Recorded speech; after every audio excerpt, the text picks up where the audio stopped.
Rais wa Marekani Donald Trump amemtaka Waziri Mkuu wa Israel Benjamin Netanyahu kuanza kuwaondoa wanajeshi wa jeshi la ulinzi la Israel kutoka maeneo ya kusini mwa Syria na kusini mwa Lebanon, akionya kuwa kuendelea kwa uwepo wa kijeshi wa Israel katika maeneo hayo kunaweza kuongeza mvutano na kusababisha mzozo mpya wa kijeshi katika Mashariki ya Kati.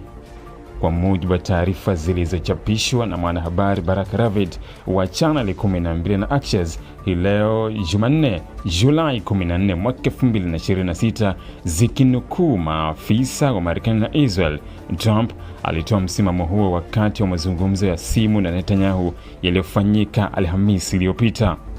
Katika mazungumzo hayo, Trump alieleza kwa Marekani ina wasiwasi kuhusu kuendelea kwa majeshi ya Israel kubaki ndani ya maeneo ya Syria ambayo yalitekwa wakati wa operesheni za kijeshi za hivi karibuni. Kwa mujibu wa maafisa wa Trump, alimwambia Netanyahu kuwa uwepo wa wanajeshi wa Israel ndani ya Syria unazidi kuongeza hali taharuki na unaweza kusababisha mapigano mapya. Inadaiwa alimwambia, hawataki muwe huko, mnapaswa kuondoa wanajeshi wenu na kujiondoa. Pia alitoa ombi kama hilo kuhusu uwepo wa majeshi ya Israel kusini mwa Lebanon.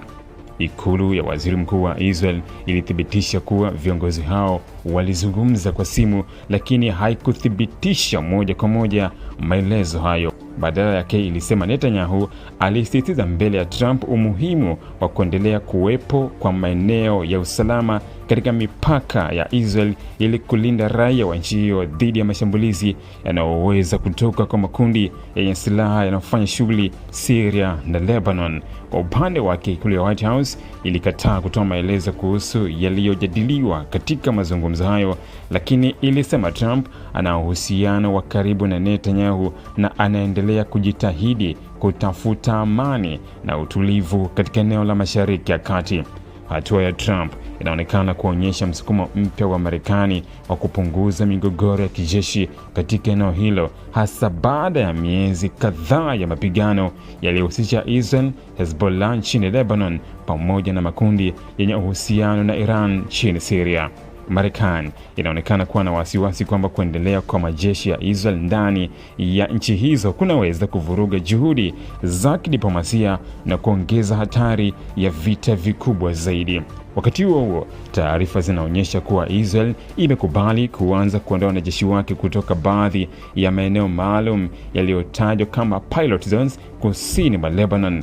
Hatua hiyo ni sehemu ya mazungumzo yanayoendelea kati ya Israel na Lebanon yenye lengo la kuruhusu jeshi la Lebanon kuchukua jukumu la kulinda na kusimamia usalama katika maeneo hayo. Mpango huo unalenga kupunguza uwezekano wa mapigano ya moja kwa moja kati ya wanajeshi wa Israel na wapiganaji wa Hezbollah, huku ukitoa nafasi kwa jeshi rasmi la Lebanon kusimamia usalama wa mipakani. Hata hivyo, bado haijafahamika ni lini uondoaji huu utaanza rasmi wala ni maeneo gani hasa yatakuwa ya kwanza kuachwa na majeshi ya Israel. Licha ya ishara hizo za kupunguza mvutano, Israel bado inasema kuwa haitaondoa hatua zake za kijeshi endapo itaona kuna tishio la moja kwa moja kwa usalama wake. Serikali ya Netanyahu imeeleza kuwa uwepo wa vikosi vyake katika baadhi ya maeneo ya mpakani ni hatua ya muda ya kuzuia makundi yenye silaha kujipanga upya na kutekeleza mashambulizi makubwa dhidi ya Israel. Maendeleo haya yanafuatiliwa kwa karibu na mataifa ya eneo hilo pamoja na jumuiya ya kimataifa, huku yakionekana kuwa sehemu muhimu ya juhudi za kuzuia kuzuka kwa mzozo mpya ambao unaweza kuhusisha Israel, Syria, Lebanon na washirika wao wa kikanda. Ili kuwa mwanafamilia bora wa Global TV, usisahau kusubscribe, like, kushare na kucomment.